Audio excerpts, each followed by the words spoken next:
Hello everyone, it's Joel Davis with Home Care Access. I am specifically contacting you regarding home care access because I'm down in the great state of Virginia, just finished up a great event for home care access. We have some great people that we're bringing on to help work directly with you, our client providers.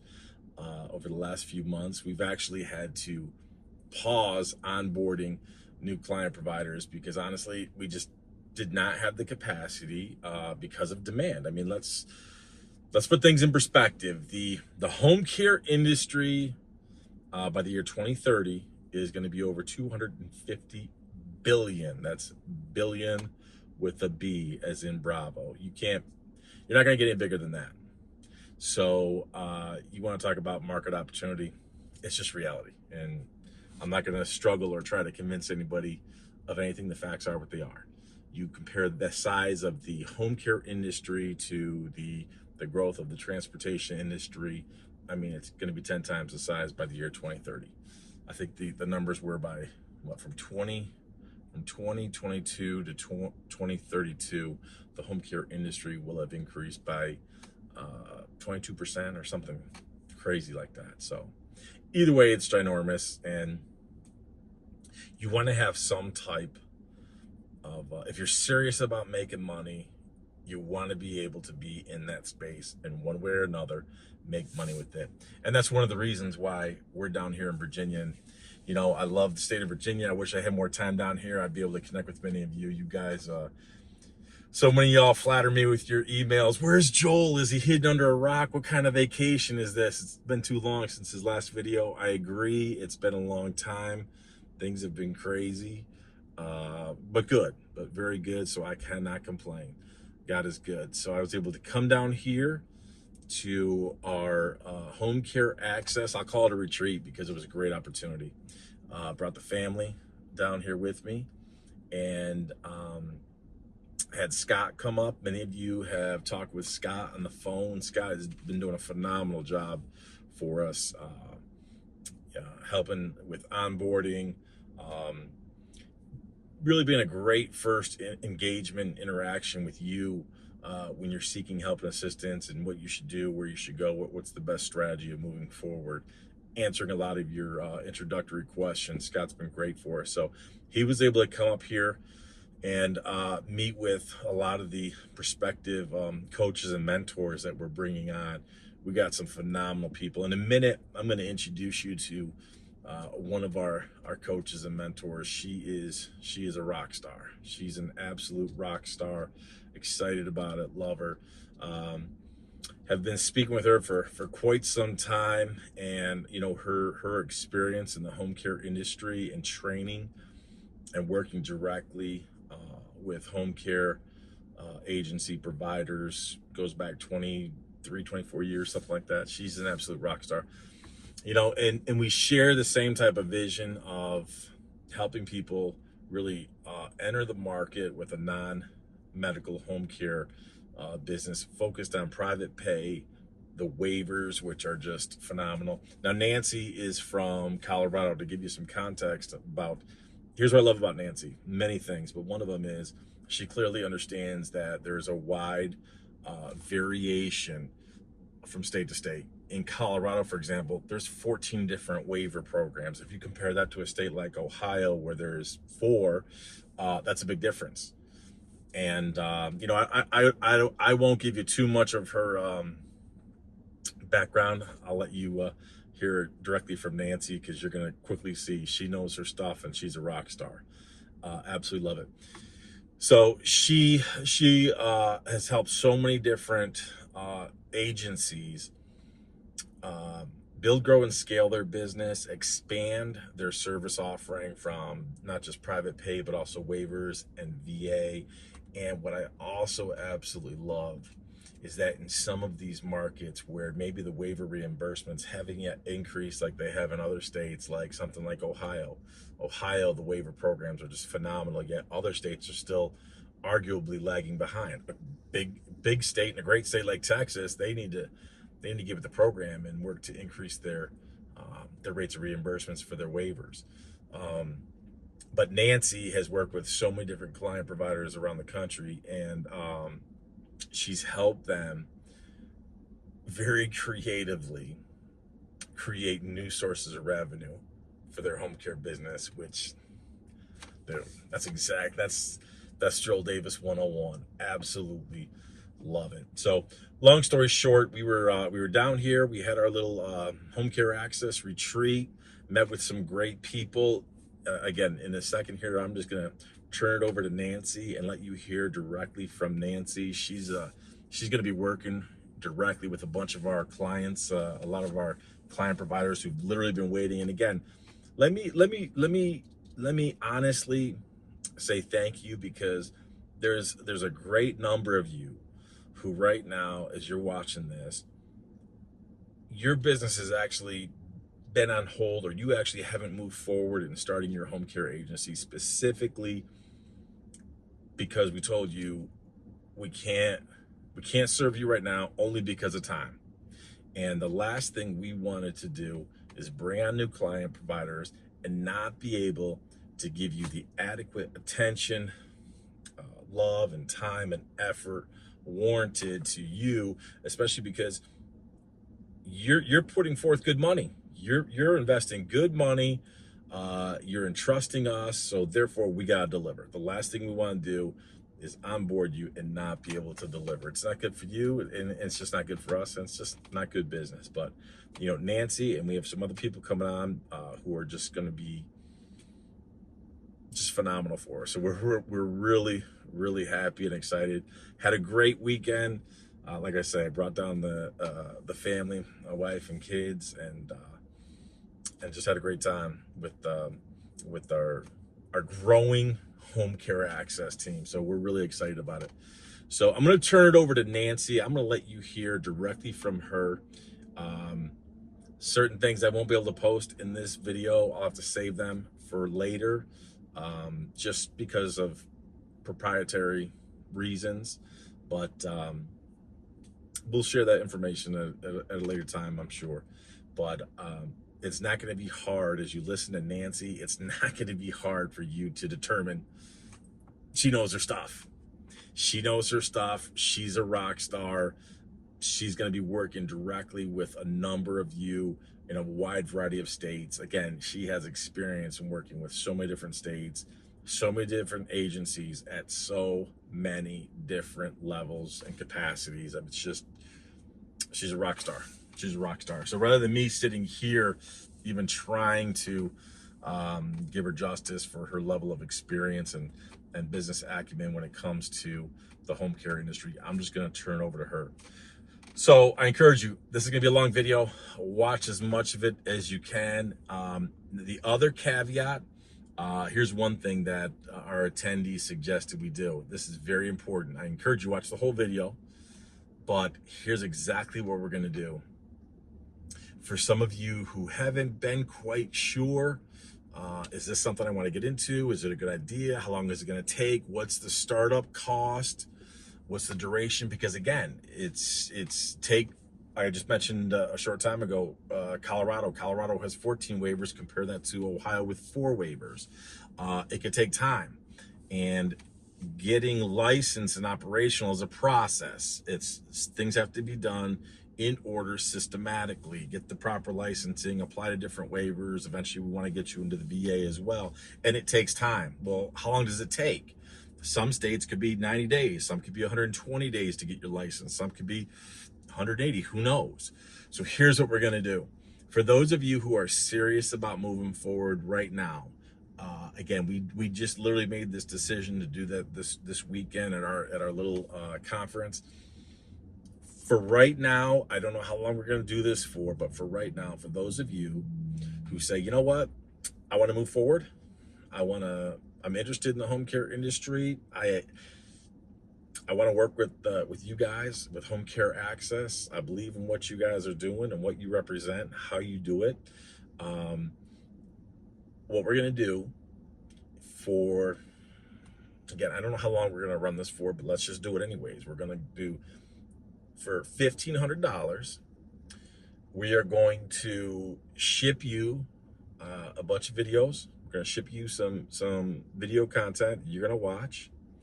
And what we're going to do, included with that $1,500, is we are literally going to do research for you, because again, every state is different. Things have to be done sequentially in order. We want to be able to get you licensed, get you positioned to apply for, qualify, get approved, get approved with the waivers. And then ultimately, like I said, we want to get you working with the VA as well, because the VA reimbursements are phenomenal. There's just no other way to put it. They're phenomenal.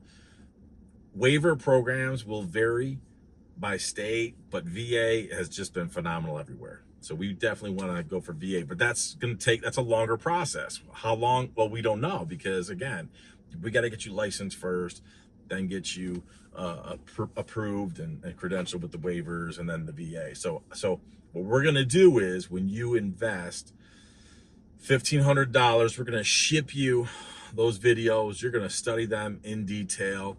And what we're going to do on our end is we are literally going to do research specifically based on where you are.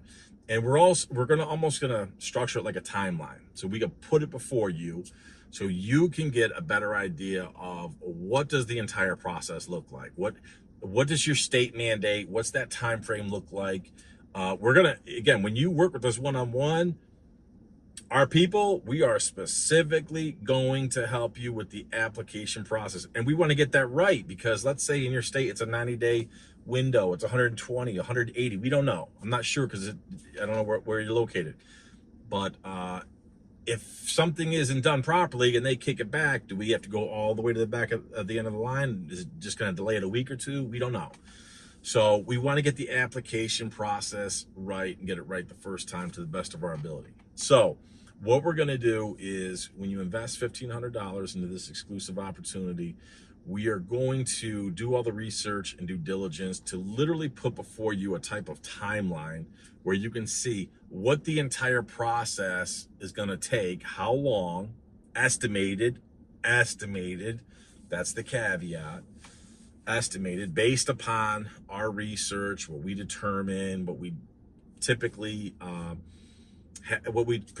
particularly know through experience and what we've seen in the past. We're going to give you those type of estimations and what the overall cost would be, because our program and working with you directly is for 6 months, but something like VA, it could take longer than that. So what does that look like, and how much more would that cost you? So when you invest in that $1,500 opportunity, we're going to ship you that material, start watching it, enjoy it, and give us about, I'm going to say 30 days, 30 to 45 days. Again, every state is different. A state like Colorado, where Nancy's from, and there's 14 waivers, we want to make sure that we verify the application, enrollment, credentialing process for every single waiver. There's difference between waivers. We got to make sure that we are familiar and compliant with each one. What's it look like to go after the VA thereafter? So again, I'm not going to guarantee you that's going to be done right in 30 days. It could be done in 25 days. Maybe it's going to take closer to 45 days. Just be flexible with us, and we're going to be open and honest with you. And if we're running behind, we're going to definitely let you know. If we get done early, we're going to send it over to you right away. So this is, we thought about it this weekend, that we think this is just a great opportunity to get so many of you who've just been thinking about starting your home care industry, just to get involved at a lower price point, learn a ton more about the industry. Again, you invest the $1,500, we're going to ship you all the information. You start watching the videos, studying them, and again, you're going to learn a great deal for sure. And then we're going to send you, you can call it a market analysis, you can call it a timeline, whatever, but we're really going to try to present you with a much greater and more detailed and targeted plan based on time, where you could literally see in front of you how long it's going to take to go through the application, enrollment, credentialing process, to be licensed in your state, go after waivers, and then ultimately go after VA. And again, the other caveat is, if we do start working with you for 6 months, the goal is to really help you build, grow, and scale your business, build it out. Everything from not only the licensing and enrollment processes, but structuring your business with caregivers, client recruitment. There's a lot of things to do, and that's exactly why we're going to work with you for 6 months, because it takes time, and it requires some quote unquote heavy lifting, and you got to be prepared to work. And as always, I'm always going to say, if you think that building a successful home care business is get rich quick, you are sadly mistaken. You are sadly mistaken. Let there be no confusion, be of no false illusion that you can get rich quick in home care. Can you make a lot of money? Yeah, over time, you absolutely can. Can it grow fairly quickly? It depends on where you are, for sure, absolutely. But there's no get rich quick. You're going to have to be able to work at it. But the good news is that's exactly what we're here for, is to help you set the correct trajectory to make things as quick, painless, and carefree as possible. So, as always, I would apologize for rambling, but I won't because it's all purposeful and pertinent. So I encourage you, watch this whole video. I'm going to turn it over to Nancy right now. Listen from her. She's going to drop a lot of golden nuggets. Again, there's certain things that I'm not going to be able to include right now, so you may see some different spots in the video where we had to pause it and then restart it, because there's certain things that we will share at a later time. Maybe certain things that we are going to share only with our paid clients. So just understand and be respectful. But pay attention to Nancy. You're going to get some great nuggets of information. And again, she's going to be working directly with many of you, as well as some of our other coaches that we're bringing on. We're in the process of bringing on as we speak. So as always, stay tuned. More great info coming for sure. I know it's been a long time since my last one. I'll try not to be a bad boy and be delinquent again, but God is good. So stay tuned for more. When you do, I'll see you at the top. All right, ladies and gentlemen, I am so pleased and honored to introduce to you Miss Nancy. Now I'm going to put her through the ringer, ask her a bunch of questions. She doesn't even know what I'm going to ask her, but I have great confidence. Nancy is, we have, over the last few months, we've been speaking with Miss Nancy, and she is phenomenal.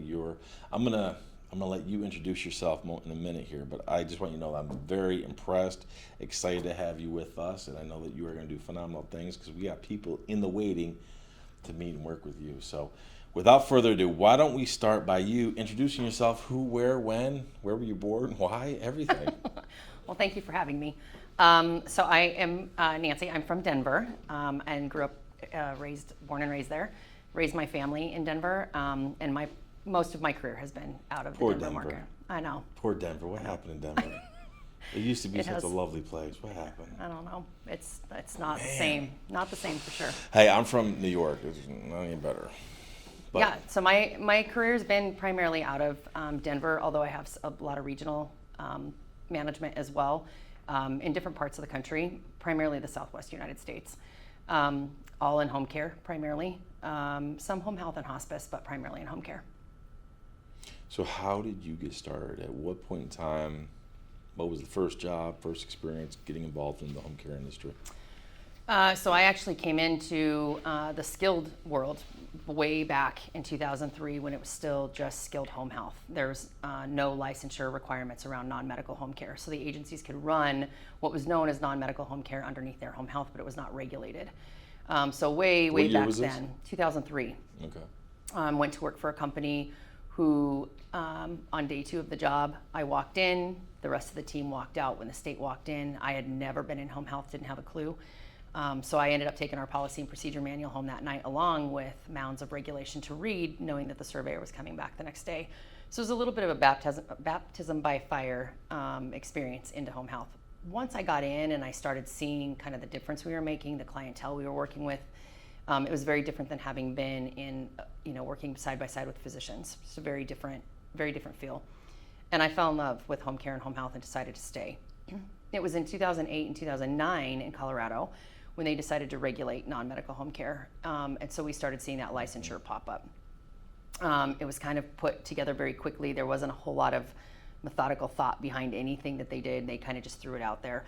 So what I had started doing was working for an agency at that point that we got licensed and got them through that. And then people were, they were terrified about this licensing process and what was I going to look So like. in what capacity were you helping with the licensing? What was your title? What were your assignments? So I was director of operations at that point for another owner, and then opened my own consulting company because there were so many non-medical owners that needed help trying to figure out, because they didn't know how to navigate any of that system. So I started consulting at that point and started working with non-medical agency owners for new licensure, and then as it progressed, part of their plans of correction if they had been deficient, and working with them. So you started your own consulting agency in 2008-ish? Yep. And Yep. how long did that go on as we're going through this whole phase of new licensing? It's pretty much remained intact. I mean, I then opened another company in 2011 that was primarily around training for home care, home health, and hospice, but it also had a consulting component to it as well. So I'm going to jump around a little bit, but let's talk about some of the clients you had. So when you first came out in 2008, 2009-ish, and you're starting to work with people, what type of agencies are you working with? What's their size and complexion? Where were they all located? So they primarily were all in Colorado at that point, because that was that was where licensure was coming. A lot of them were the skilled agencies that needed to separate. So they have a Class A and a Class B licensure. So we had to separate their Class A and get a Class B license so that you didn't have to run the same regulation. If you run your Class B under your Class A, you're regulated, so you have to have orders and you have to have all those things, which is not necessary in the non-medical arena. So we had to separate them out. The other ones that we had were lots of new owners that wanted to get into the industry and had to get licensed. And so it was the step-by-step process of putting in their letters of intent with the state of Colorado. How did we go about doing that? How did we help them with licensing and bonding? Getting them in touch with the right people to do that. If they wanted to go after Medicaid, how did we do that? Because Colorado Department of Public Health is who does all that licensing. So we needed to get all of their ducks in a row for them in order for that to happen. It was a busy time. We saw at some points it was taking 8 or 9 months for people to get surveyed, and that slowed down after a period of time. But the industry has not slowed down at all in Colorado. There's more agencies in Colorado than you can imagine. There's over 1,100 licensed agencies in Colorado between non-medical and skilled. Let me ask you this before we go further with that. Let's touch on pre and post. So before the regulation started to change in 2008, what did the environment look like for the home care industry prior to, and how noticeable or how big of a transition was it after that? Yeah, so it was noticeable. I mean, you had agencies that kind of were doing whatever they wanted, however they wanted, and there was no regulation around them. So there were a lot of deaths. There were a lot of hospitalizations that were unnecessary. There were a lot of things that happened, and people were making their complaints and calling the health department, but they were getting nowhere because they didn't have jurisdiction over. They were not licensed entities, and so there was a huge push in Colorado for them to become licensed because people were tired of seeing the accidents and the incidents and the things that were happening. There had been some pretty significant things that had happened. So is this the home health care where it's legitimate medical skilled care, or is it also non-medical, both? A lot of them were the non-medical agencies that were starting to pop up. It wasn't a very at that early point super popular. I mean, there were home care agencies for sure, not like there are now, and it's not near as known as it wasn't then as it is now. So everybody was opening them, and you could do whatever you wanted, and there was no licensing and bonding. None of that was required unless you had opened under a franchise that was existing. Then there were some regulations. Don't lose that thought. We definitely want to talk about franchises. So when they do come in around the circa 2008, and they start to impose all the regulations and licensing, how many of those agencies fell by the wayside? Was it a filtering process? Was it good, bad, what? No, unfortunately, they didn't put a moratorium on how many agencies they would license. They kind of just licensed everybody. So we started to see, the licensing numbers went through the roof in Colorado. So you had more? Oh my gosh, they just started coming in mad numbers. And I think it was then at that point that people realized that it was a regulated industry and that they were okay getting involved. I think there was sort of a fear of what would happen if something happened on their watch with their company, and there was no rule to follow, right? Like there were no 90-day. None of that was there, and so you kind of just were able to do whatever you wanted, again, unless you were under a franchise and they had their own rules. So everybody kind of just did whatever they wanted, however they wanted. And then when the state got involved, it became a very different very, very different scene for agencies. When you say the state got involved, you're talking about when they imposed the licensing and registration. Yep, when it was passed and they said, yep, we will now have jurisdiction over non-medical home care agencies, which will now be known as a Class B license. That was when we started to see some significant changes. Well, and there were agencies that for sure went away, but there were more agencies, more people that came forward for new licensure. I'm going to dance around the franchise topic for a minute. Let me ask you this. How were franchises pre-2008 and then post-2008, how were they surviving? How were they thriving in that environment? Was there an impact?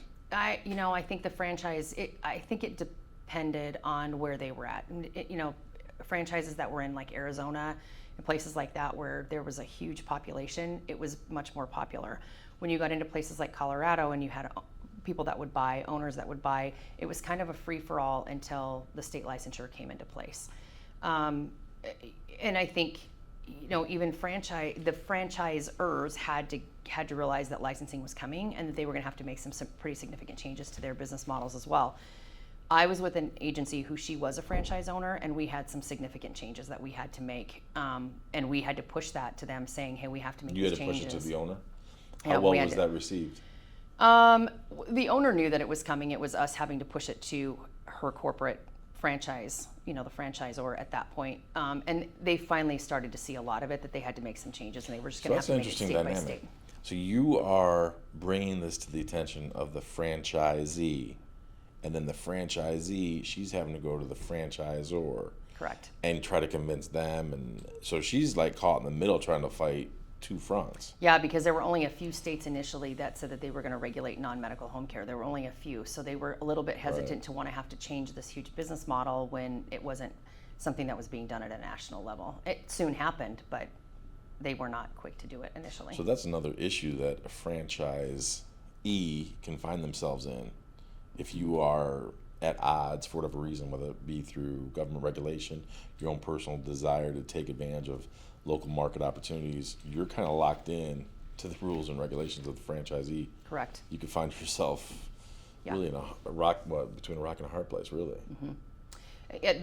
There's for sure less opportunity for diversification under a franchise agreement than there is if you're just a sole proprietary owner. Of your clients, how many of them were operating as a franchise versus their own business? I only had 3 that were franchise. Everybody else So was a new open, de novo. That's a big difference. Yeah. Yep. Let me ask you this then. What level of success would you say, and I know I'm kind of just, throwing this at you off the top of your head, what kind of success would you say? Like, how would you measure success for someone who's a franchise versus the non-franchise of the companies you worked with? Is there a higher ROI for the person who's run their own business, started from scratch, versus the franchise? I would say yes. The owners that started from the ground up without getting involved with a franchise, the ROI initially is a little bit higher, but the return that your ROI is going to be much higher at the end. You're just going to get better returns. You're not paying royalties. You're not paying any of that kind of stuff, which that can start to chew away at, you're paying for so many people sitting on a census, but you have 10 that are in the hospital. They're still active clients of yours, but you're still being gouged for them sitting just in your EMR, even though you're not servicing them. So that, all of those nickel and diming type things, where a proprietary owner can do whatever they want. Exactly.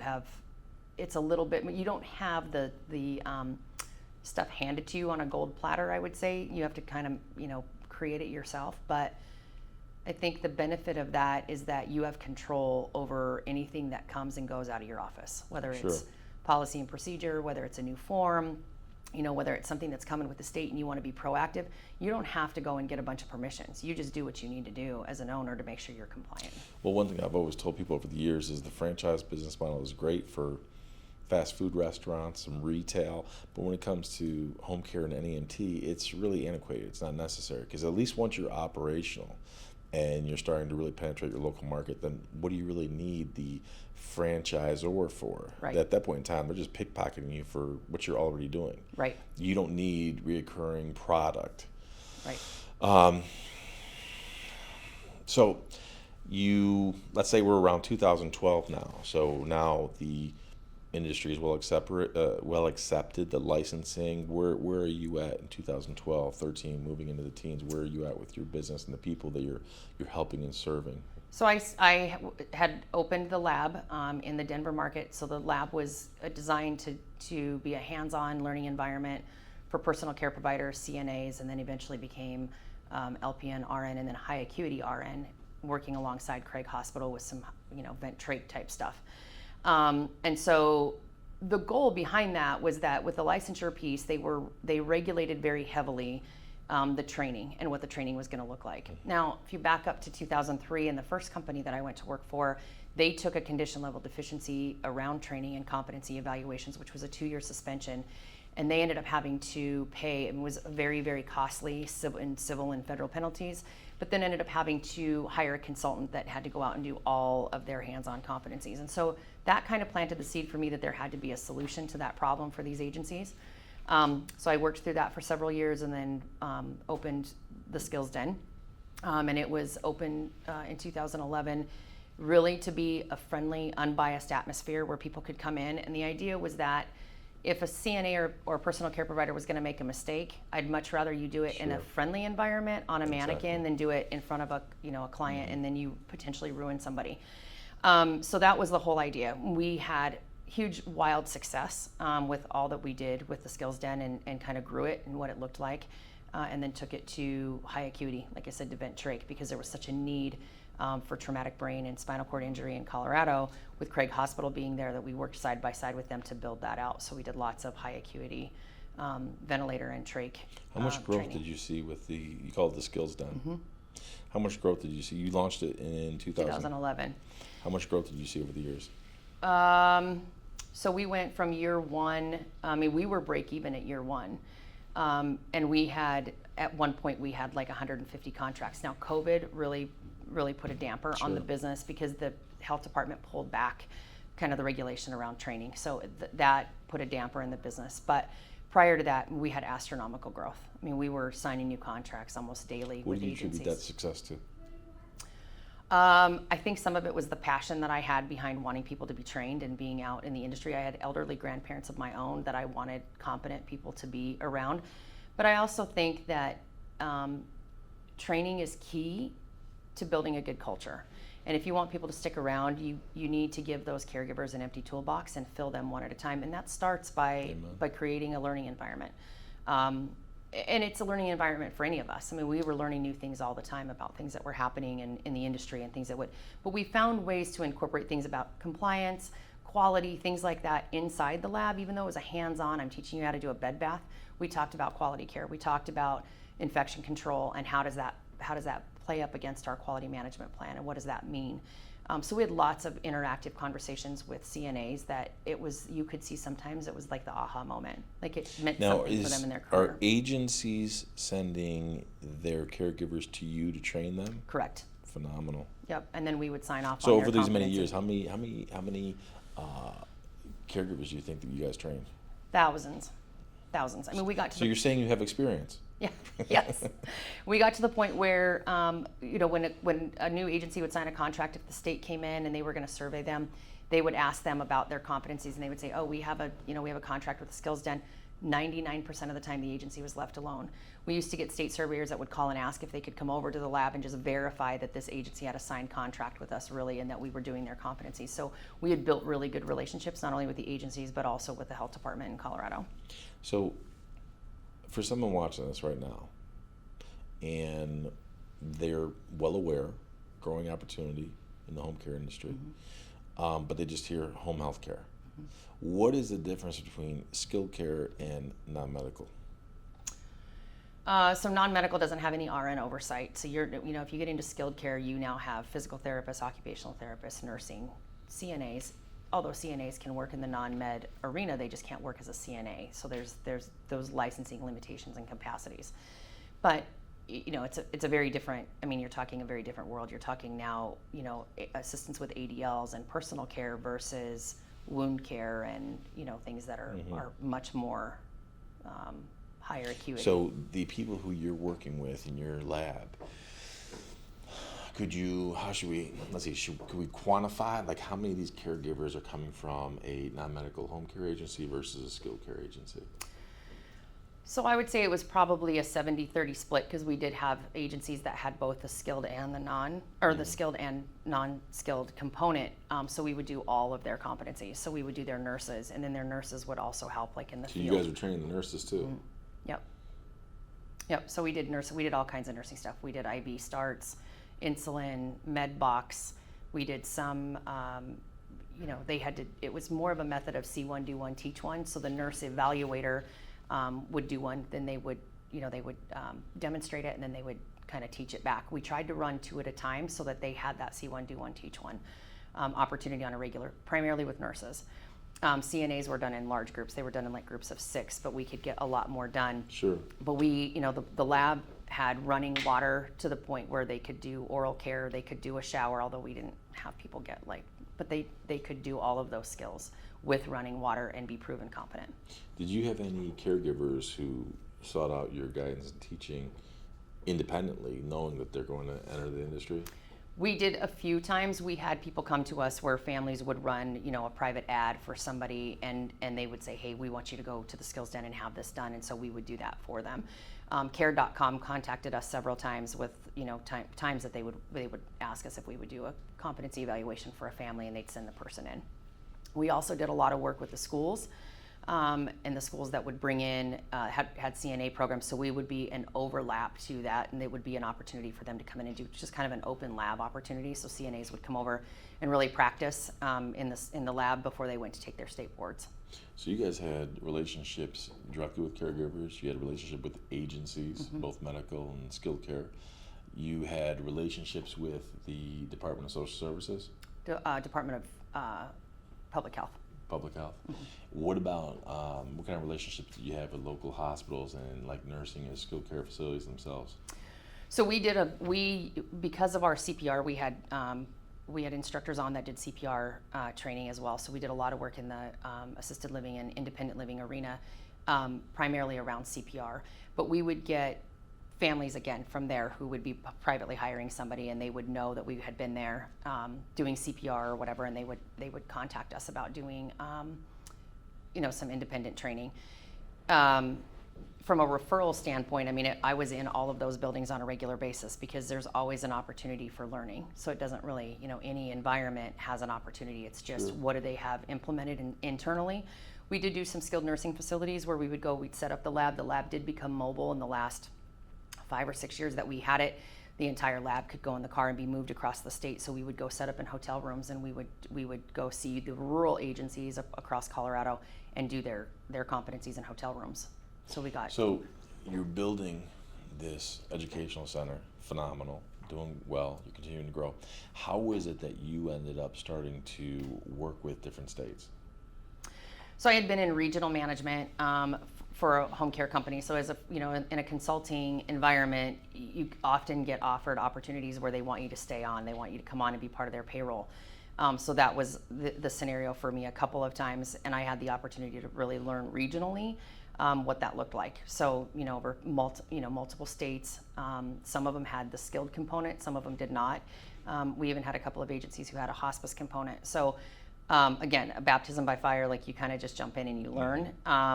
And you have to learn multi-state regulation and kind of what does that look like, and then how to guide most of those executive directors to keep them in compliance for long periods of time. So which states did you start to work in? And not only which states did you start to work in, what kind of differences did you see? There's variation from, you could cross this street into this state and a whole new set of rules and regs. Yeah, so our region was Colorado, Texas, New Mexico, Arizona, California, Southern California, Nevada, and Nebraska. So very, very different takes on, especially when you get into Medicaid. California is very different than what goes on in Arizona that goes on in Colorado. I joke and I say like California is the wild, wild west, but it kind of is. When you look at their regulation, they're a very different animal. Arizona had no state licensure, but they were very heavily regulated in Medicaid. Like 40 hours of training was required, classroom training for your caregivers before they could even go out. Then you have, states like Illinois where they implemented regulation where you had to start entering all of your caregivers into this big giant public database. That was a chore all in of itself for another agency that I worked with. So every state is kind of different in what they do. Some are easy and great to work with, and others are really hard, no matter what you do. So let me take a step back. So when I first started, when I was working with people directly in the home care industry, this is when licensing was limited at best. I mean, very few states. It was harder getting a license for your dog than for getting Right. your home care agency up and running. Back then, it was like it's private pay or bust, and families are just mom needs care, dad needs care, whoever. Where's the money coming from? Families had to pull together. It is what it is. It's either that or we put them into a formal, traditional nursing setting, and now we got higher premiums, or else they got to be on some type of Medicaid or government assistance. Right. Totally different animal. How have things dramatically shifted and changes? Because that private pay market, although still there, things have changed dramatically from state to state between the waivers and the waiver funding. Let's start to dive into that. It's a whole new game now with new opportunities, but still with challenges. Yes. And I think, way back early on, you would see billing rates between like $19 and $23 an hour for private pay, depending on what level of service you were providing. Most private pay agencies you can't touch now for less than between $48 and $50 an hour. So you're talking about a limited pocket of people that can afford that type of care for a prolonged period of time. Although still cheaper than facilities, it still is a big chunk of change. Sure. I think for us, as a Medicaid provider, what we were able to do was start to see the benefits of Medicaid. And there are amazing benefits with Medicaid if you can get all the waivers that you want and start going. The beauty of Medicaid is you provide care today and you're paid tomorrow. So it does help keep some cash flow going on a regular basis. Where private pay, can be a month in arrears getting paid. VA is the same way. VA is another one. They're an amazing payer source once we get you in and get you licensed and get you out. VA was not a big, way back, was not a big payer. They didn't do the same things that they do today. Today, VA's changed dramatically. Big time. They're one that for sure I would tell any new agency owner you need to get involved. You need to get licensed with them. Into the VA. Yep. If you can get contracted with them, you should do so. And build so. So build with those the agencies that you've been working with and you mentor and you train their people, we can kind of parlay this into your relationship directly with those type of providers and the agency owners. But can you quantify like what percentages of their clientele are private, Medicaid waiver, VA? So I've known some agencies who did probably 98% of their business was Medicaid and scaled those businesses to be multi-million-dollar businesses. And they were strategic about what waivers they got involved in, what programs they got involved in, and kind of how they scaled that growth. They took a lot of intelligent risk up front to grow those businesses. I know other businesses that started out in huge private pay opportunities and that kind of shifted over the years as VA kind of changed their model too, where they were doing more probably of a 60-40 split with VA and still doing, that VA number was larger. You have to remember back in the way back, a lot of agencies didn't do both. If they were not proprietarily owned, they were all just private pay driven. It wasn't until you started seeing more sole owners who finally said, okay, we're going to tap into all of this because it's there. The elderly, blind, and disabled, the home and community-based services are all there. We might as well start tapping in. Now in Colorado, they started adding some waivers and they started adding programs. And some of those programs are pretty significant, and the reimbursement rates are actually pretty high on some of the programs. Other ones, they're not. And it is that way from state to state. You have to really dig in to see which waivers are there and which ones are beneficial. So as you say this, it sounds like you need someone to help that person who's coming in navigate the waters, help determine which waivers are profitable, which aren't. Yes. This is where leadership and mentorship is critical. Yeah. What? So the VA, VA's changed. We used to legitimately tell people avoid VA, don't even touch it. Nice wish list, it's never going to happen. Even if you do find yourself in a situation where you're able to do it, by the time you get paid, you will have already gone bankrupt because you can't carry, because they're not going to pay. Yep. Things have changed dramatically with them. Things have changed with waivers. Now with waivers, correct me if I'm wrong, aren't there some franchises, they still to this day will not allow you as the franchisee, you cannot do any waiver work? Correct. You cannot be a Medicaid provider in any state. Now, I don't know whether or not that's changing, more and more. I would assume that some of those are realizing that that's, it would depend on where you're located, right? I mean, some states, a franchise, I don't know how a franchise would be able to survive if they didn't take Medicaid waivers. Again, like you bill today and you're paid tomorrow. It's what keeps your lights on. But there are still franchises that will not let their franchisees become Why do you Medicaid think that providers.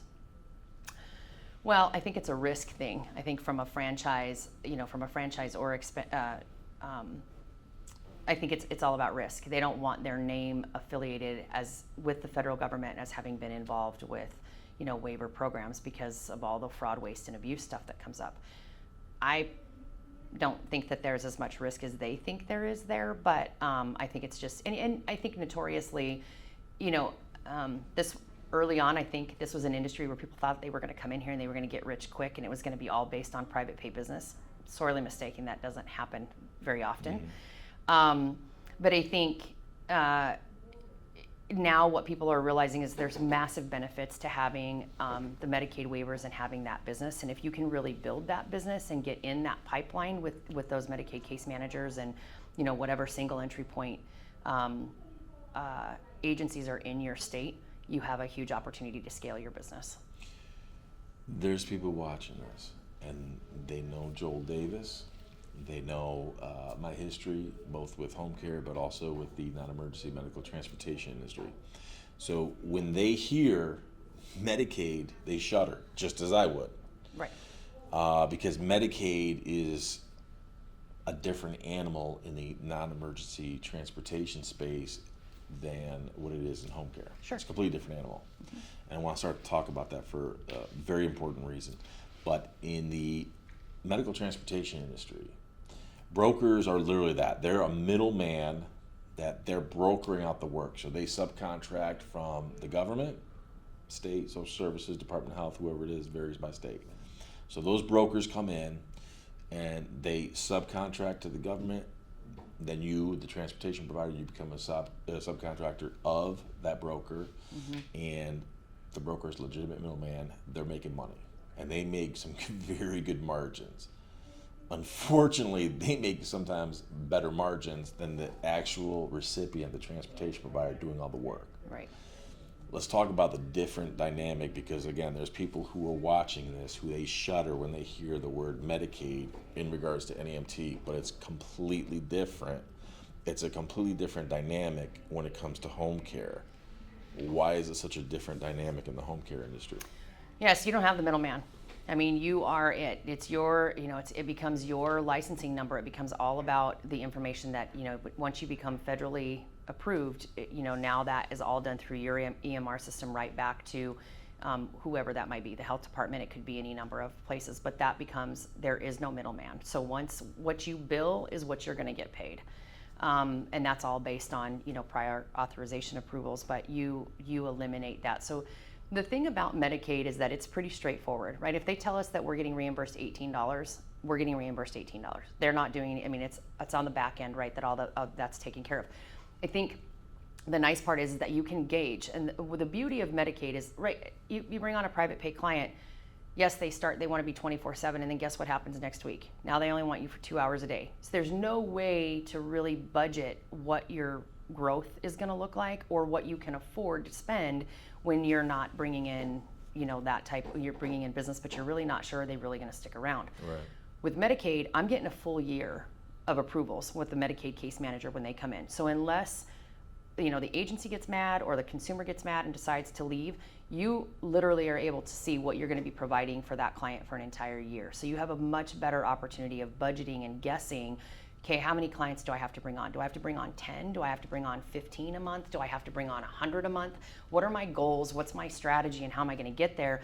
Gives you an idea. And there, once you get into quantity with Medicaid, you're going to make money. And when you start looking into the waivers where there's opportunities to make more money, depending on what that looks like. Now, some of the waivers require that there's nurse oversight. That means you have to have a nurse on. So you're going to pay a little bit, that's an overhead cost that you need to take into consideration. However, I think once you start looking at the benefits of those programs and those, you're going to make your money back. Correct me if I'm wrong, but the ratio of nurses to caregivers that you have on staff couldn't be more disproportionate. I mean, you could have one nurse to 100 caregivers, or yeah. The nice part about you're still kind of keep within that regulation of you still have a 90-day that can be done by anybody within the agency who's a supervisor.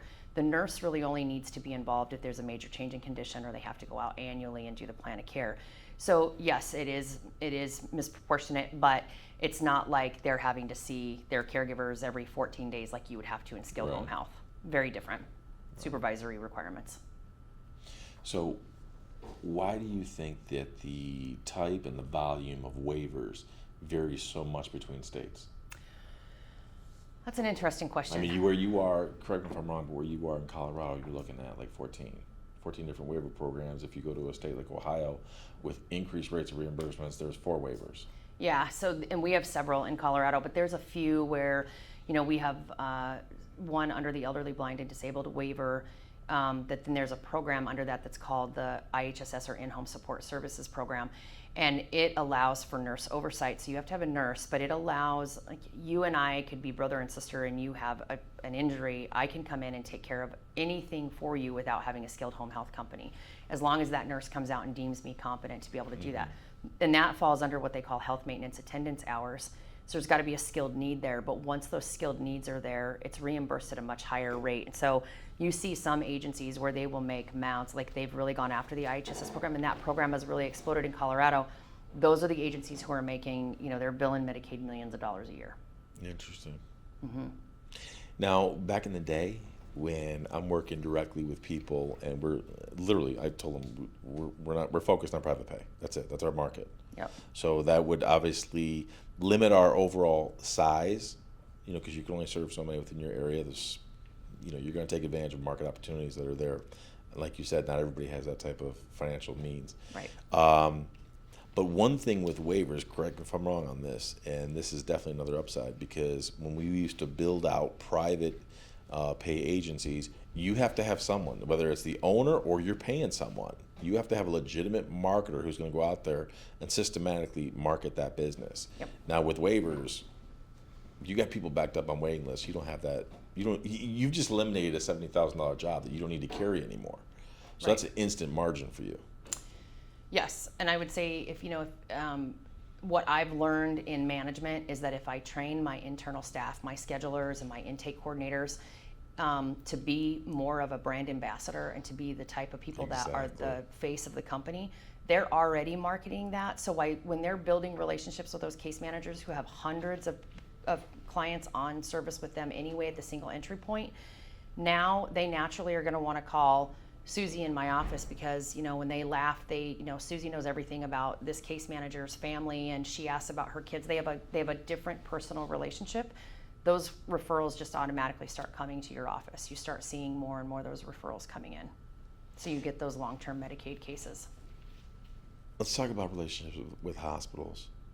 One thing that I think is becoming more and more apparent, at least where I'm seeing it, is there is an increasing number of hospitals who are becoming directly involved in the skilled care space. Yep. Which is putting more and more of a squeeze on a lot of these agencies. Am I right? Yeah. What do you attribute that to? Personally, I think it's a control thing. I think that they're trying to control their rehospitalizations and their readmissions, all based on Medicare rule and star rating and that kind of stuff. I think there are some hospital organizations who have done it. We've had a couple in Colorado, and they've not done it well. Like you have other. The hospitals haven't done it well. And you have other organizations that just work circles around them. But the other piece that I think it was all about that care continuum and that pipeline, right? They were constantly looking for that pipeline opportunity. But What you take away in that scenario is a patient's right to choose. And then when the patient isn't choosing, now you start to have there are other issues that unravel on the back end. Agree. That's an interesting dynamic. Now, at least where I am at in the Northeast, they are definitely continuing to thrive. The hospitals, they're making a huge impact. It's definitely putting a strain on the skilled care agencies. Yes. Probably not so much for non-medical. Exactly. That's where I was going to parlay that into that topic. Yeah. So if someone who's watching this and, wow, this sounds good. Again, I'm still trying to navigate and figure out the difference between skilled care and non-medical home care. What would you say? What are the pros and cons of, if you're going to advise someone new coming in? Look, I want to help people, but at the same time, I want to make money. I want a business that I can build, grow, and scale. I want to build a legacy. I want to have a legacy business. What would you advise them? How would you tell them? Are we going skilled care? Or are we going non-medical? Yeah, so right, that's interesting. I think it depends on kind of what you have as way in the way of funding. Non-medical, you can open a non-medical company and for between $20,000 and $30,000 and get it off the ground. You start looking at non-Medicare certified agencies, and you're looking somewhere between probably 100 and 150,000 to get started. And you start looking at Medicare, becoming a Medicare certified, you're closer to probably $500,000. You start taking into consideration pro bono cases that you have to take. That's all money out of that owner's pocket until they can go back and bill Medicare, which can be in upwards of a year in some scenarios until they get those 19 cases. For the non-medicals, that's not the case. If we can get you licensed in the state of Colorado, you can start, or licensed anywhere, I guess, you can start taking private pay clients immediately and be working on the backside to get workman's comp and long-term care and those. The turnaround for licensing and getting a non-medical off the ground is a lot faster. I don't want you to lose those thoughts. I'm going to bring up some things, and you tell me if this is true or not. All right. And if you think I'm lying, you can read for yourself. All right. So if you go Google, what is the future of home health care industry? The U.S. home care market is projected to grow and compound at an annual growth rate of 7.48%. Does that sound about right? Mm-hmm. Reaching $253.4 billion in revenue by 2030. For home care. For home care. Mm-hmm. Home health, with the new regulation changes, that's going to be tough. Their growth and sustainability is going to be a lot harder with star ratings.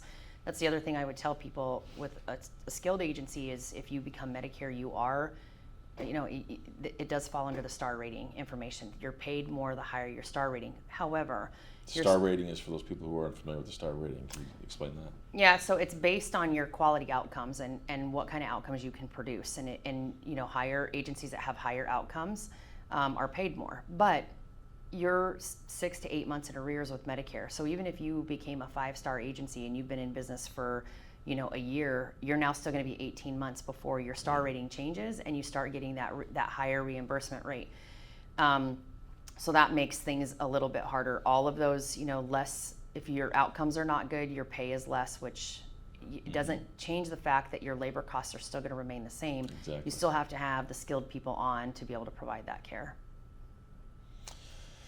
Home health and personal care aids is projected to grow 22% from the year 2022 to 2032. It's going to increase by 22%. What do you think? Sound accurate? Oh, it's going to continue to grow, yeah. It says much faster. And don't believe me, believe Google, because Google never lies. Anything you ever see or read online, it's true. It says much faster. The growth is much faster than the average for all occupations. So I'm going to say that again. The projected growth, the demand for home health and personal care aids is projected to grow by 22% through the year 2032, which is, quote, much faster than the average for all occupations. I wonder if there's business opportunity here. Why am I saying all this? Another quick stat. The average gross profit margin in this type of business, and this is a quote, is a whopping, quote, 35%, with the lowest at 30% and the highest at 40%. Go Google it yourself.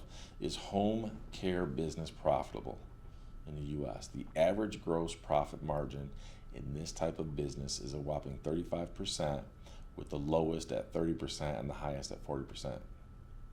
Interesting. So the reason I ask you those, and I show you those from Google, is it's obvious. The industry is exponentially multiplying, but I want to set the stage so people crystal clear understand.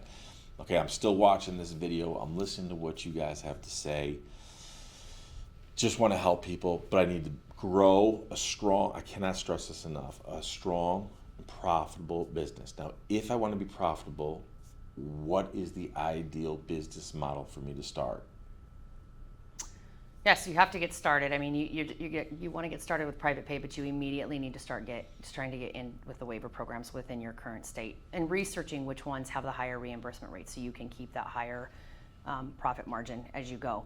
The other key piece to building a good profit margin, and I know people are going to laugh at this, but the other key piece is to build a positive culture with your employees. 100%. The more employees, the happier the employees and the longer Totally they stay with you, the less money you spend overhead in recruiting and retention.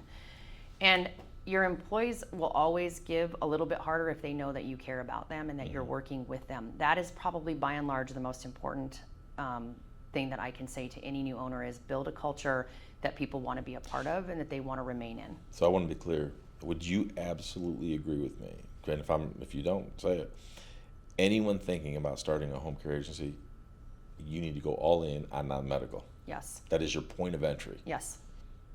And I would say get in and get a feel for that. And if you have some idea down the road that you wanted to be in skilled home health or you want to be in hospice, at least get in and get a few years under your belt in the non-med and understand kind of what that arena looks like. Because it is, although a very different animal, it will give you a feel for kind of what you're up against with skilled. Because with home care access, we've had plenty of people who they come in right away and they say, okay, well, I want to go skilled care. And we are constantly having to pull back the reins on them to explain that, not in addition to the financial aspect, which is a much bigger hurdle. So if you are even trying to, if you have any difficulties in trying to come up with the capital to start a home care agency, non-medical, it's much more daunting for Yes. skilled care. It's not even in the realm of reality. So again, we're having to pull back the reins on people. But in addition to the licensing costs, what other costs would be a serious deterrent for someone who's thinking about, nope, I'm not going to listen to Nancy, I'm not going to listen to Joel, I want to go all in on skilled care. What would be some of the other deterrents? Yeah, I mean, I think when you start looking at skilled care, now with PDGM, PDGM. you're on, and that's all patient-driven I want to make sure the information. person watching this understands. Yeah, it's all driven on patient outcomes, but part of what happened with PDGM was the change that we were going to get away from more therapies and that we weren't going to be so therapies heavy in home health as we used to be, and that we were really going to go back to being, they wanted to see more nursing care for higher outcomes, but they wanted the entire person to be taken care of, which means that we're now taking care of the comorbidities. When you think about comorbidities, I'm talking about diabetes, I'm talking about chronic wounds, things like that. That's part of what you're taking care of, right? Holistically, you're taking care of the entire person. But there are costs that are associated with that are not covered by Medicare. And agencies that do a lot of wound care will tell you they do a ton of wound care because they like their outcomes, because their outcomes are great, right, when they can heal a wound. But none of that wound care supply stuff is covered by Medicare. So that's all an overhead cost to the Say that agency. last part again. Why is it not covered by Medicare? This is critical because I'm literally, the person watching this, I'm literally trying to lead you down the most profitable path, the most convenient path, the one that has less rules, regulations, complication, HR-related problems. I'm literally trying to lead you down the right path. Can you say that again? That you could literally get into skilled care and find yourself in a situation where, under certain scenarios, where Medicare may not even reimburse you. Right. You will not, yeah. Like any wound care stuff, any of the supply stuff associated with wound care, you will not be reimbursed But for. that care has to be delivered. Yes. But you won't be reimbursed. Correct. I wonder if that affects the bottom line. Yeah, pretty significantly. Which is why I think you're seeing more skilled agencies. Again, like this is one of those things where You see agencies that are now being a little bit more choosy, and they're sort of cherry picking the referrals that they want. Which eventually, that's all going to come to a halt too, because they're just going to say, you don't have a choice about whether or not you can cherry pick these referrals. But you do have agencies that'll say, no, we won't take anything. If they have an open wound, we won't take it. Well, it's because they don't want to get caught in a position of they're paying for wound supplies that they're not going to be reimbursed for. No different than, times when they need to find DME equipment and the insurance company says, no, they are not going to pay for whatever piece of durable medical equipment that person needs, they won't pay for. The agency, if indeed the physical therapist or occupational therapist thinks that they need it, the agency needs to try and be a resource and help them find a way to get that covered. So that can be an overhead cost. It can be a cost. Most agencies aren't going to say, well, it's not covered by your insurance. We know you need a walker, but, because now that person falls, it's now on the agency, right? So they're going to find a way So to they try could and make lose it right. revenue while increasing exposure to liability. Yep.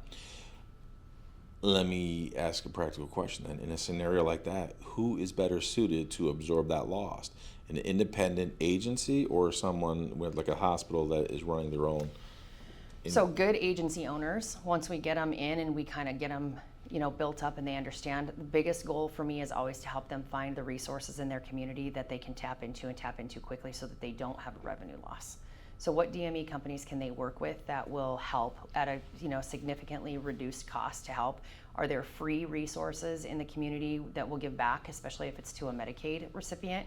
If you have an elderly Medicare person, Medicare covers a lot more on hospice than they do for home health. So that's not typically a worry with hospice, but it is with home health. And so we always try and help our people tap into all of the resources that they can for any supply. I mean, they need to get involved with any medical supply company because you never know, what you're going to run up against and what you're going to need. Medical supplies are an overhead cost that remains a fixed cost for the agency over and over, and it's higher in skilled care based on the stuff that you need because you're seeing different types of people, right? We saw that fixed cost go through the roof for COVID. When you think about COVID, we're now putting people in isolation gowns and masks, and they were having to be fitted. Agencies' costs went through the roof for a couple of years. Now those costs have been driven back down a little bit, but still, those are fixed costs that skilled agencies continue to see on a regular basis. So there's a lot of overhead costs associated with skilled care. Would you agree if I said, okay, you have more and more hospitals, larger hospital complexes getting involved directly in the skilled care space, would you agree that is actually creating more of an opportunity for non-skilled care? I would, because I think that what happens is you've got to get involved with those skilled agencies, and you have to build a relationship. But what happens when you build a relationship with that skilled agency is they're also helping you really build a relationship within that hospital setting and within those physician groups. It's super imperative that you become a partner with them in that community, because if you don't, you're limiting where your referral source and where that's going to come from. So you definitely want those hospital systems, even though they have their own skilled home health, you want to become a partner with them. You want to be in partnership. So at your training center, how were you advising, teaching, coaching, mentoring agencies to build those relationships? So we always took the approach, as a non-medical agency, if something happens to one of your patients or your clients and you're out and you really can see that there's been a change in condition, who do you have the best relationship with in the community for home health that you can say, I'm going to call my friend at Joel's Home Care or Joel's Home Health and see if I can get a PT to see if we can get you, it's covered under Medicare if they're Medicare appropriate. But building those relationships. Same thing with hospice. It still is, one of those things that people don't want to talk about, so is palliative care. But having those relationships is important because most families need additional care when somebody goes on palliative, not so much palliative, but with hospice care, they need additional care. Who are they going to refer to? The non-medical agency. That's who they're going to refer to. So someone watching this, they're starting to get a better idea of skilled care versus non-medical. Let's talk about hospice. Yeah. What are the differences? I want to offer as much clarity to someone watching this so they can really see the differences and how things are interrelated and where they're not. So hospice is a different animal too. I mean, you start getting into hospice a little bit more. There's certain things and certain levels of things that you have to provide there. Most agencies now have what they call a palliative care program, but palliative care is not reimbursable under Medicare. So what you're doing is you're still providing a chaplain, a licensed clinical social worker, a nurse once a month, potentially a CNA. That's all cost to the agency. But the idea behind a palliative care program is it's your feeder, right? So hospital says, oh no, we need to get them on a palliative care program. Then as soon as you have to switch them to hospice, it's a very easy transition, right? Instead of we have to go through the whole referral process to bring somebody on hospice. Like if I just called tomorrow, it's a different process versus if I already have them on palliative care. Not near the regulation. It's still pretty heavily regulated, but not near the regulation. The hospice. But not near like some of the stuff that you see with skilled home health. So someone watching this, they're going to say, okay, Nancy, should I start skilled care versus non-medical? Non-medical. 100%. Nancy, should I start hospice? Non-medical. Non-medical, because Thank you you. still have to go. You still have to Trust go me, there's through some the people. You gotta be clear with Yeah, everyone. you got to go through the Medicare licensure still to become hospice, which is its own. That's its own Exactly. uphill fight that can take several years, and it's again that's money out the door. All right, so we're talking about regulations then, getting licensed and regulations. Let's talk about different types of applications, because some of the applications can be a pain in the butt. Credentialing can be a pain in the butt. Let's talk about some of the applications, the credentialing processes for non-medical.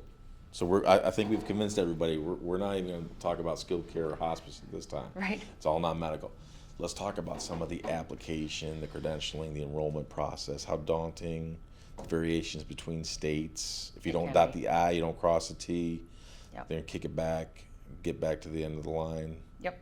Where are we at with all that? Yeah, it can be. I mean, when you start looking at even, being state licensed and then being federally licensed, you still have separate licensing. You still have to put in for different, like in Colorado, you put in for your state license, but you also put in for Medicaid license. And then under the Medicaid license, you also have to put in for the approval for each waiver. So that can become, you could be 4 or 5 deep by the time, you're doing that.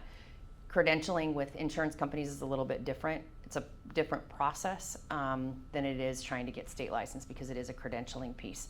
Typically, we can't start the credentialing process with an insurance company until we have your state license in hand because they want to see they want your state license number. So they want to know that you're a real working entity in that state and that you've been surveyed by the state or Medicaid, depending on who surveys for Medicaid in that specific state. Usually it's the same entity. So we have some client providers who, when they first join, they want to apply to everything right now, all the same week. Same time right now, just fill out the paperwork. Yeah. It doesn't work like that. There has to be an order and a process. I have to get approved for this first to come here. Yes. And I think, as a new owner, sometimes the fear is like, if I don't get all of that done right now, then I'm going to be working backwards, and that's not necessarily true. I think sometimes what you need to do is you need to start with one and really, like, it's a building block, right? We're trying to build a house, but that happens one brick at a time. So, you start with your state licensing and then we kind of work from there. But in the meantime, there's all these other intricate parts of that business that have to be built at the same time that are all going to be part of that on-site licensing. So there's a lot of behind the scenes work that goes in. It's not just filling out an application, they come out and everything is golden. You've got, all your policies and procedures. You've got quality management plans. You've got all kinds of stuff that the state is going to ask to see. Now you're scaring people. Now you're scaring them. Nobody wants to trust us or believe us. No one wants to enlist our help because now they're scared that they have to deal with this. Why is it important? Well, being compliant right out of the gate means that you're there to do business, and the state sees that. If they come in to do an initial survey and you're deficient in a lot of areas, it's going to send a red flag.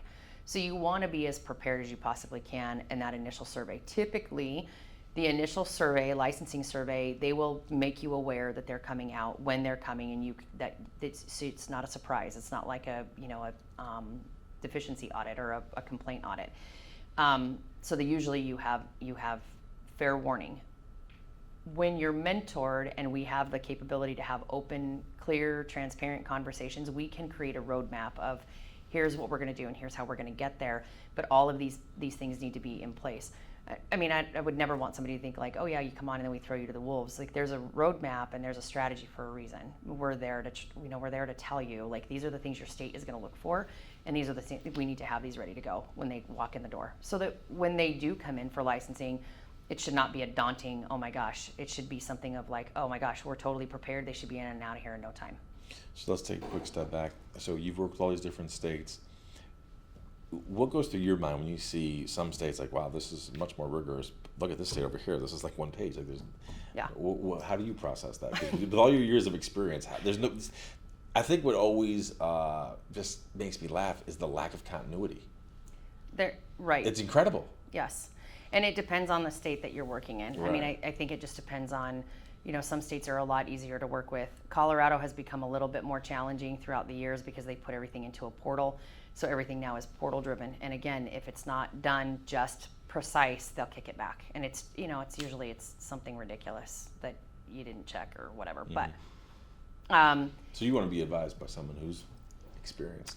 yeah, and that, the key is like we want to scrub that stuff before we send it out anyway, right? So we want multiple sets of eyes, and I would tell you that even from, being in a regional position, I would still want somebody to look at it even if I had filled it out before it was sent. Even to this day, I would send it back and say, hey, can one of you guys scrub this and make sure that it's all filled out appropriately? Because I think your checks and balances systems, it's important that you start those right out of the gate, because it's going to be important as you go that you're constantly in a checks and balances in your new business, or you'll get top heavy in one or the other, and then that's how you become deficient. So the newbie who's watching this is intimidated right now. I want to start a business that doesn't have all its rules and regulations. I would argue that it's also a barrier.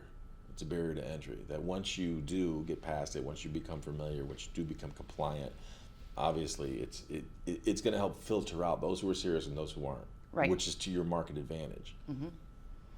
Yeah, I mean, yes, can it seem daunting? Yes, but I think once you get in and you have to take this elephant one bite at a time. It's a huge industry.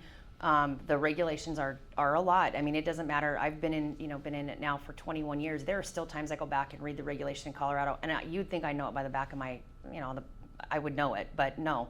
We still go back and reference it and say, oh, did we interpret that this way even 20 years later, it's what happens. That's part of the industry. But I think, yes, it can be intimidating, but the key is to just understand that you're not in this alone, and that it's one bite at a time. What about a state like New York, where things can vary by the county? Not just the state, but now they're varying by the county. Right. That's a different challenge. I mean, especially when we've got to do multi-county stuff, especially depending on where the agency is at. You have multi-county so that they can be, they can service a large area. That becomes a little bit more challenging. But it's not, it can be done.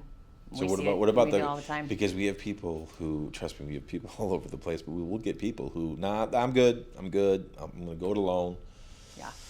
Okay, pound that square peg into the round hole all you want, but good luck with that one. And when you get kicked back, because... And there, it's no different than, the more rejections you get, the more of a red flag you send. Like, right, it's the same. That's a key point. That's very important. And it's, Say that again.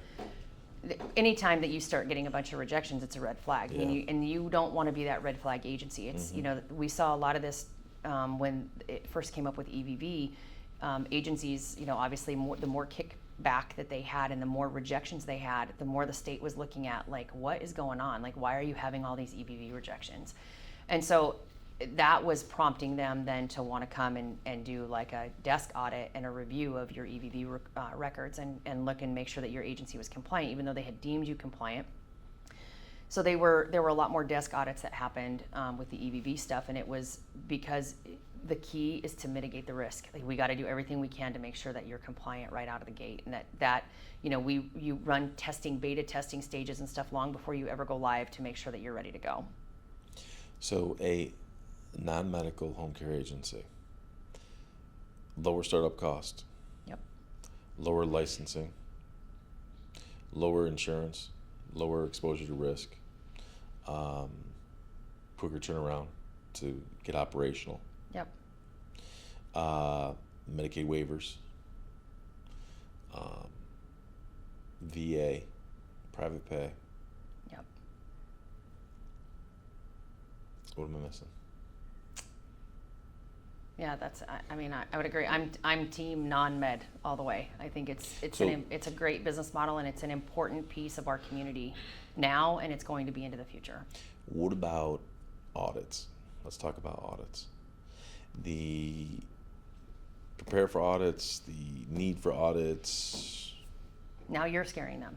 I know. Hey, I try to be transparent. The last thing I want to do is, I'm not a salesman. Yeah. I'm not a salesman. I don't want to sell a bill of goods. People need to know. So my most successful agencies have taken my advice and created internal audit processes based on their own policy and procedure, based on their state and federal regulation, their waiver regulation, whatever that may look like. And they audit themselves on a regular basis and give themselves points, right? Like you either met the goal or you didn't meet the goal. If you didn't meet the goal, why didn't you, and how do we get you to meet that goal, and get it on an internal plan of correction. Key is to always self-identify and get it on a quality management plan of some capacity, so that the state sees that you are regularly, and the federal government are regularly looking at yourself and trying to find long-term sustainable opportunity for your business to remain growing and compliant.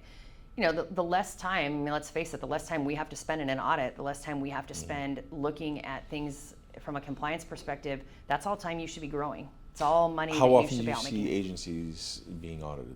How frequently do you think?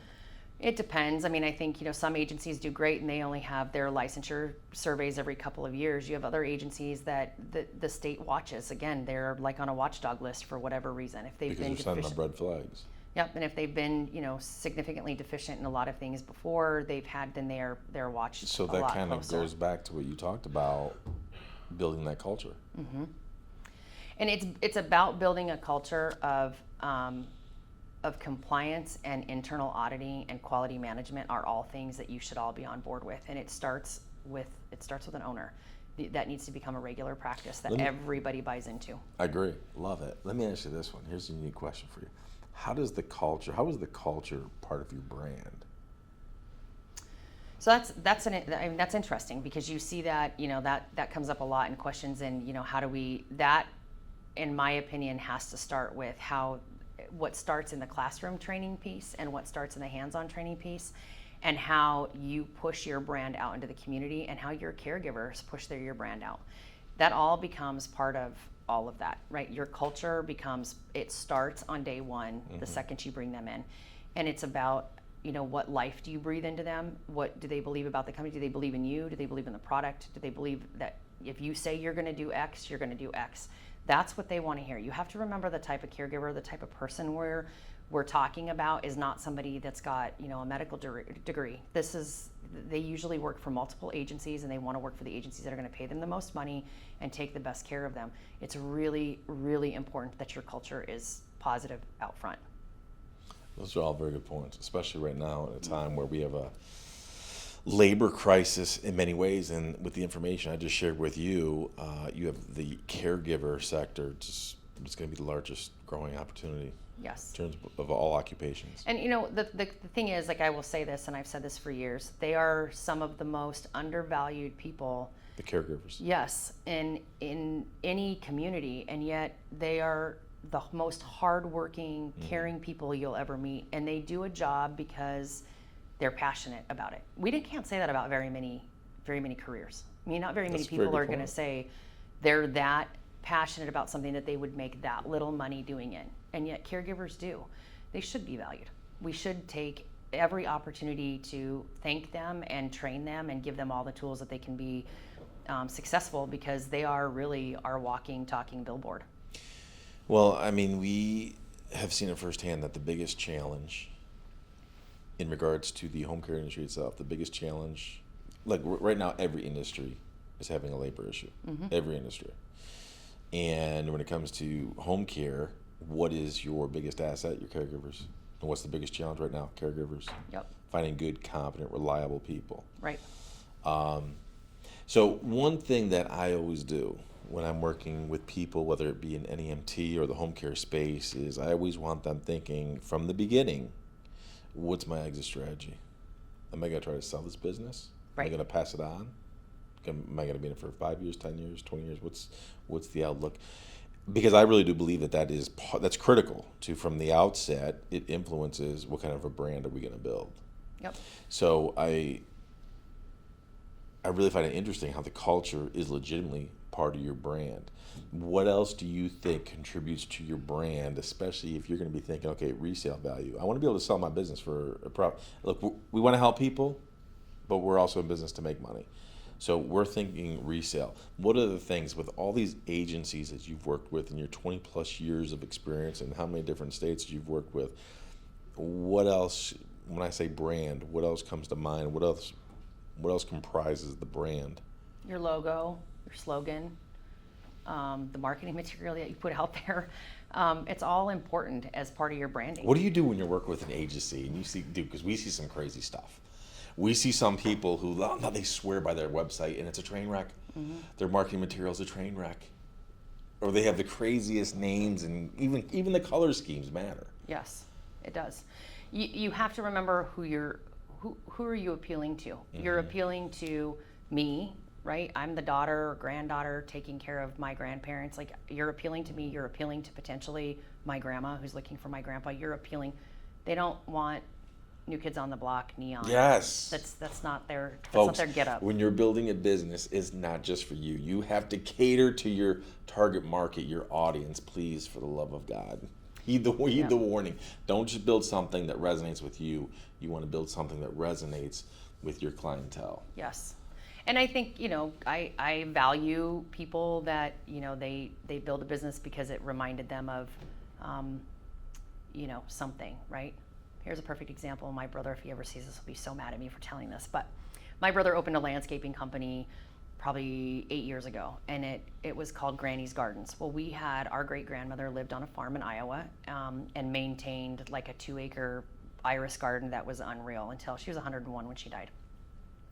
So when my brother opened, it had all these beautiful iris pictures of her garden, and behind it said Granny's Gardens.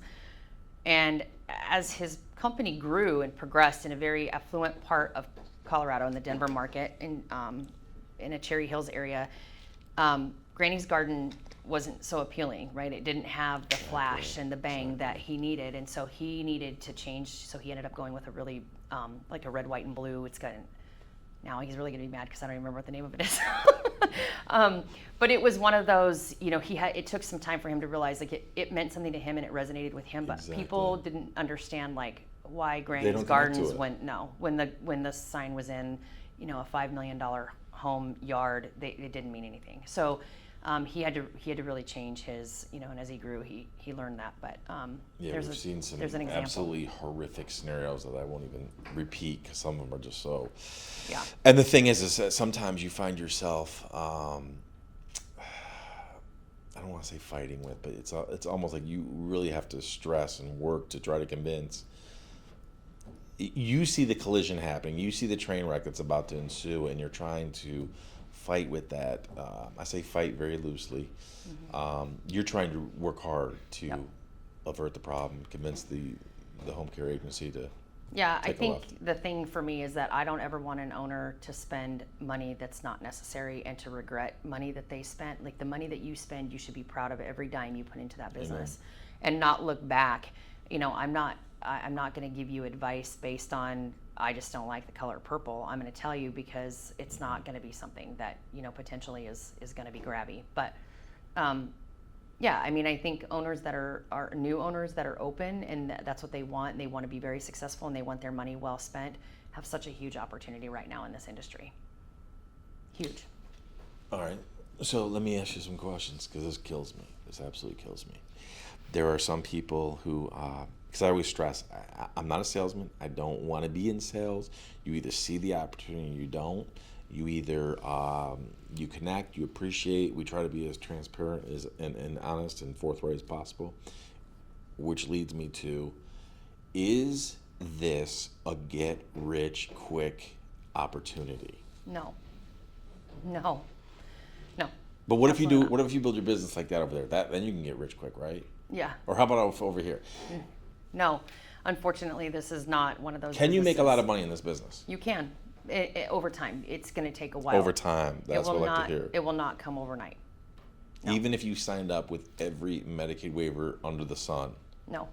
And my caution to you would be, if you have the manpower to manage all those waivers and understand that all those waivers come with a separate set of regulations and a separate set of rules, that's great. But when you apply for 10 different waivers, you have 10 sets of regulations that you now have to be very familiar with, and that you better know what is the risk to your agency, and if you're out of compliance, what does that look like? There's risk associated with just going and throwing all of that against the wall versus strategic, opportunities come up, and we're strategic about how we go after those. You start with one brick and we build from there.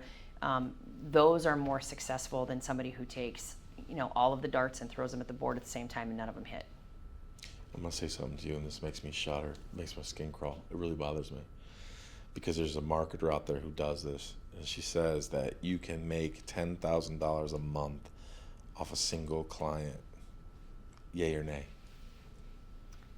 You can, but they're going to be very few and far between. That's not something that you should never write a business plan based on that number, ever. Never. I mean, you got to be robbing their bank. Yeah, I would never. And there are times I will tell you that I've seen Medicaid waivers where we've gotten approvals and we bill a lot of money to Medicaid in a month, but those are usually, they're those high acuity cases where, and you can bill, anywhere between 10, 15, Is that skilled? 16. No, that's under some of the programs where it does look more skilled. It looks more nursey in nature, but it still is considered a non-medical waiver. So you still have that opportunity. Yes, they're there.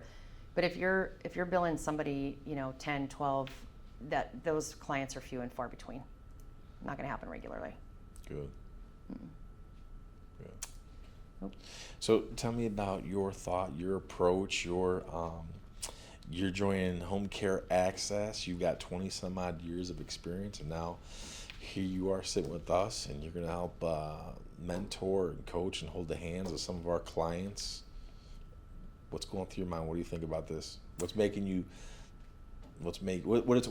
attracted you to this opportunity? I think for me, I learned a lot of hard lessons early on in my career and had to keep learning. Like, you fall down, right? I would love to help somebody not have to skin up their knees the same way I did for years and years and years, because if you can learn from somebody else, don't make the same mistakes. Amen. You're going to be far more successful. And trying to help somebody get to a point where they're billing and they're moving and they've got experienced in the policy and procedure realm, and they really are able to just kind of open their doors and go, versus having no guidance or not knowing anything.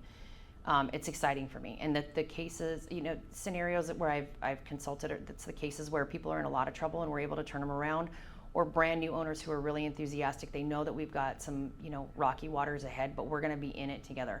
And that's always what I keep telling them. As long as you keep rowing in the same direction as me and we're working together, we will get through this. But as soon as you turn around and start paddling the other direction, then we're going to have other problems. That brings up a very, because as you were saying that there, that actually made me think of a few client providers in particular.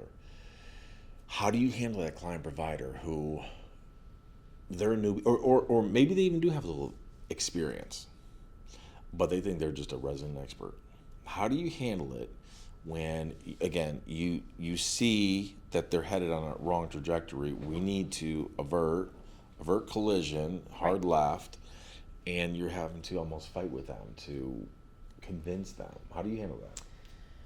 I think for me, it's always, I'm just a pretty clear, transparent person. Like, I'm about having clear, transparent conversations. But in some scenarios, we've had to sit down and say, okay, you create a roadmap and I'll create a roadmap, and let's have a discussion about how we're going to get across the finish line and whose roadmap is going to get you there the fastest. And when you can start pointing out the holes in their roadmap or pointing out why that's not going to work. Sister, you're going deep. I like that. It's not hard usually to convince somebody, like, hey, you need to take a step back and let's look at the big picture here, because you can, I think for me you just have to blow holes in why that strategy isn't going to work. You're going deep. And once you this proves you're a better person than me. I'm telling you. So my wife, she laughs at me and she says that I think you might be on the spectrum, because I tell her, like, I see patterns. So, like, when I'm working with people, same thing happened with home care, and definitely happens with NEMT. When new client providers come on and they study the material, fill out the questionnaire, and I go through it, I'm reading it, I'm already seeing, like, like, okay, we could be successful with this, or right away, you could just literally, as you're reading it, you're itemizing problem, red flag, problem, red flag, Right. concern. And then and some people are just open to it, and they will fall over themselves to try to correct a problem, which is phenomenal, and that's what you want. But then other people, no, resistant. Right. And you clearly are a better person than me, because I do not have the temperament to sit there and stick with people who refuse to avert collision. So I will say that I try and be the person that I'm not, because if you tell me I can't do something, now, just on principle alone, I'm going to tell you no, and I'm going to try and do it my own way, right? Where I think I try and be the type of person that will give somebody an opportunity to say, Sure. this is why I think it will work, and then we can go back and we can talk about why it's not going to work. And I learned that a long time ago in my own management style. Was there were just some things that, don't tell me I can't do it. Like, let's talk about why you might not be able to, and I might agree, but and I'm that way. My husband says the same thing. He's like, don't tell her she can't, because we'll be here forever while she tries to. So, but with owners, I try and let them understand, like, let's talk through this. You tell me why you think you can get there from point A to point B, and you can get there quick, and I'll tell you why I think we can get there quicker after 20 some years in the industry. And if you still don't like that plan, fine, we can take your plan, but know that you're going to have lots of time wasted and money out the door. I love that. Yep. I absolutely love that. Sometimes it's a hard lesson, but usually when we start talking about money, you're in it to make money. This is not how you're going to make money. Have you had issues like that before, where the agency, not doing it my way, and finally they have to eat humble pie after they've lost X number of dollars, and they come back like, I was wrong? Yes. I've had several agencies where they started down the process of their licensing piece, and nope, they could do it all themselves, and they were going to do it, and then they sat and couldn't do it, and after 6 or 7 months, I'd get another phone call. Like, hey, can you help us figure this out? We don't know why we can't get our licensing pushed through. It's happened. It happened a lot during the licensing period. How often do you see the people who try to, I always just refer to it as go it alone. How often do you see that? They go it alone, and finally they just throw their hands up, they hit the wall, and they can't. Initially, I think it happens quite a bit because there's some fear of asking for help. I think there's a fear of like this overhead cost of hiring consultants or mentors. But the truth is that it's the agencies who hire those consultants and mentors out of the gate have a faster ROI. They get there faster. Yeah, I agree. I love that point. I agree with you. I think that's probably one of the most critical variables that newbies don't take into consideration. Right. You can go it alone, but what is the cost? What is the price in time? Because if you do get it wrong, they kick it back. You didn't dot the I, you didn't cross the T, whatever it is. All of that takes time, which costs money. Yep. So tell me this. You're going to work with us, you're going to mentor our people. What makes us different than the other people who are guaranteeing that you're going to make $10,000 off every single client, What makes us different? I think there's a passion with Home Care Access. There's a passion to want to really help people be successful. They want people to go out. This isn't a money grab opportunity for us to just sit back and not really work. I'm a shaker and a mover. I want to work hard to help somebody get there. I think that's what drew me to Home Care Access, is that this isn't just a money grab. You really, really want to see people through a successful process and be able to say, yeah, we were part of that. I like your attitude. You're a keeper. Thank you. What did I forget? What questions you got for me? What would you tell people? What more can you add? You did a great job. Let's go. Let's go open a non-medical home care. I like your attitude. Folks, as I mentioned before, I'm going to continue to put great people in front of you. And Miss Nancy, we are excited about, for sure, your experience, 20 plus years of experience on a host of different levels. It's phenomenal. So we're excited. So again, for so many people who have reached out to us, who are who've just been waiting, again, it flatters me. I'm humbled and I'm honored that you have faith and confidence in us as Home Care Access, and knowing that we're bringing on great people like Miss Nancy. It's an exciting opportunity, not just for us, but for you. So thanks again for coming. It's been a great conversation, and we're going to continue to discuss and put some more content together, specifically so you can learn from resident experts like Miss Nancy.